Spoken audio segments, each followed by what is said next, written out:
upload grupnya macam-macam gitu, ada J1, ada J2, tapi kalau sultannya yang asli itu J1 dia.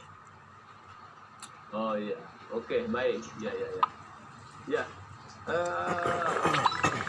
Anda sendiri masuk ke dalam organisasi Robito Alawiyah atau tidak?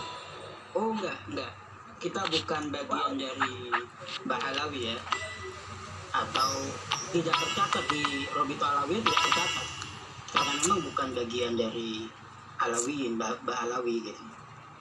Oh, jadi beda ya ininya organisasi dan kemudian rentetan di atasnya begitu ya? Ya beda. Kalau zaman dulu masuknya ke Alersa biasanya. Kalau zaman dulu. Zaman dulu ya. Ya. Kalau tradisi di Al-Katiri sendiri bagaimana untuk pernikahan ini? Apakah boleh sistem pernikahannya gituan ya dengan sesama Al-Katiri saja atau dengan masyarakat lainnya? Kami tidak mempunyai aturan yang baku ya. Maksudnya perempuan Arab harus laki-laki Arab itu tidak baku gitu. Cuman diusahakan memang sepupu sesama-sama Arab. Tapi kalau jodohnya di luar itu ya, karena di keluarga saya banyak juga sih sebetulnya yang laki-lakinya juga bukan orang Arab juga ada gitu.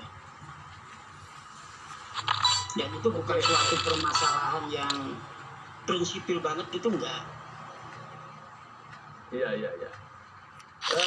Sejauh yang Anda ketahui, apakah haplogrup Anda ya sama dengan saudara-saudara Anda yang ada di Timur Tengah atau di yang lainnya? Saya kemarin itu saya dikirim Pak Rizal hasil saya kan. Di situ ada email, alamat email. Kemudian alamat email itu saya email gitu, saya sapa gitu kan. Ternyata ketemu, jadi saya ada upload grup yang sama ada di Saudi, di Jeddah. Gitu. Oh, jadi ini ya, ada beberapa hal yang ketemu di situ. Walaupun Anda di sini keturunan berapa Anda di Indonesia? Kalau saya dari abi saya keturunan kedua. Kakek saya masih orang sana. Generasi keberapa? Generasi keberapa? Kalau kakek saya orang sana berarti saya kedua.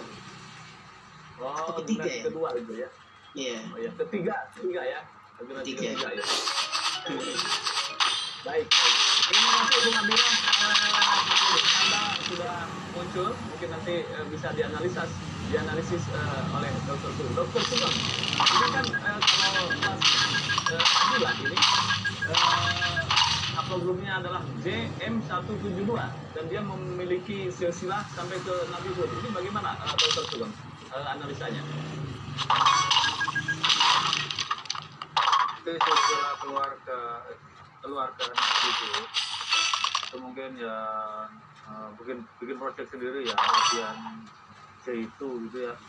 Tapi memang kalau di Arab itu bangsa Arab rata-rata populasinya itu susunannya nomor 1 J1, nomor 2 J2, nomor 3 itu biasanya kalau dari Afrika, Mesir sama Maroko itu.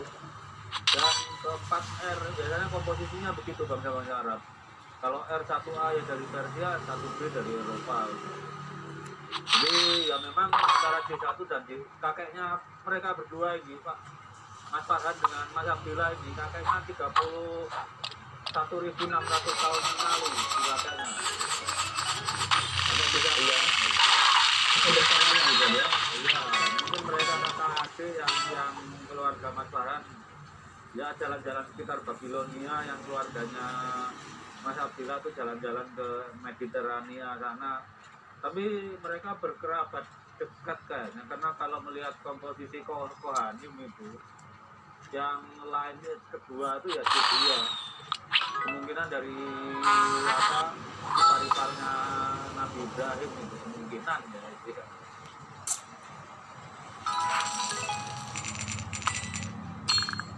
Ya, tadi dikatakan oleh Mas Abdillah gitu kan ada beberapa tadi ya haplogrup yang berbeda Al-Katiri. Ya, itu ada. Jadi seluruh bagian Arab itu bilangnya besar itu tidak ada yang mungkin satu Jadi ya nggak tahu ceritanya, bisa saja seperti tadi anak perempuan sebenarnya anak perempuan terus ya bisa aja datang kakeknya bisa aja, walaupun itu akhirnya kan dilarang Rasulullah, tapi kejadian ini kan seperti kakek bersamanya Bani Hasyim dengan Zubaidi ini kan 2600 tahun yang lalu sebelum masa Rasulullah. Jadi wajar kalau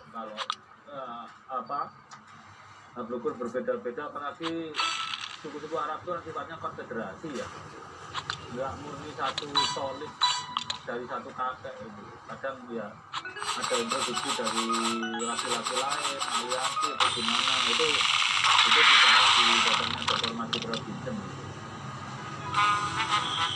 Ya, berarti Somar bahwa untuk Al-Qadiri itu umumnya adalah ini ya, apa kan? Dia menemukan itu. Nah, saya menemukan Al-Qadiri itu ada D1 muda, jadi sepupunya masih sepupu yang Farhan. Ada D1 tua itu maksudnya kalau kerabatannya dia berarti sepupu, bukan keturunan. Ada D2. Jadi nggak bisa. Kalau di Al-Qadiri ini ya, iya kita kalau di Indonesia tokoh terkemukannya kan Dr. Marki Muhammad, cuma nggak pernah pakai marga, pinter clean. Berarti Mari Muhammad itu Al-Qadiri itu ya? Al-Qadiri tahunnya. Al-Qadiri ya? Karena saya Betul, Mas Abdillah. Mari Muhammad itu marganya Al-Qadiri. Hah? Aku tuh saya pernah tahu. Yang saya tahu itu Presiden Timor Leste itu siapa? Dr. Mari Muhammad itu Al-Qadiri, karena saya sudah bicara cucunya, itu beliau. Ya mungkin. Mungkin cucunya sendiri bilang. Iya. Oke. Berarti Mari Muhammad ya luar biasa gitu kan ya. Baik. Moga-moga seluruh marga Al-Qadiri seperti Dr. Mari Muhammad. Harus itu. Amin. Tetapi Amin. kalau dilihat dan ke Timur Leste, di Timur Leste itu kan ada juga Al-Qadiri dan menjadi tokoh besar juga di sana.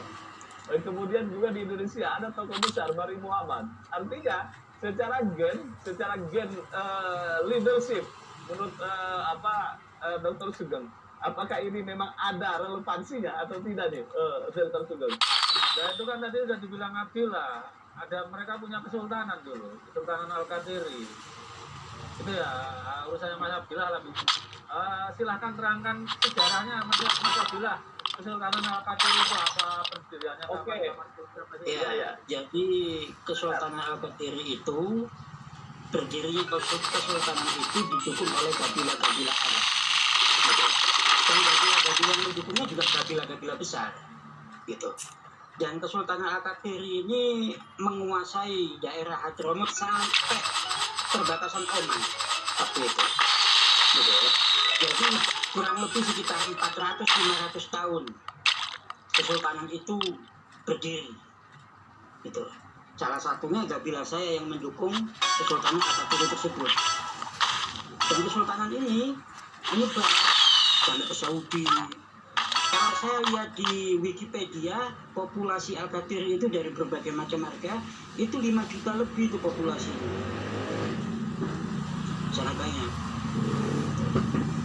Jadi memang kabilah-kabilah yang lain zaman dulu itu dibawa ke kekuasaan Kesultanan Al-Qadiri yang saat itu memimpin. Cuman Kesultanan Al-Qadiri ini runtuh.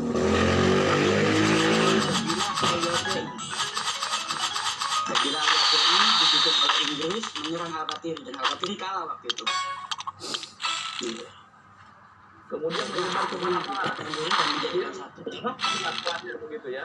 Setelah kalah Iya. dari Inggris, menyebar kemana-mana. Iya, betul.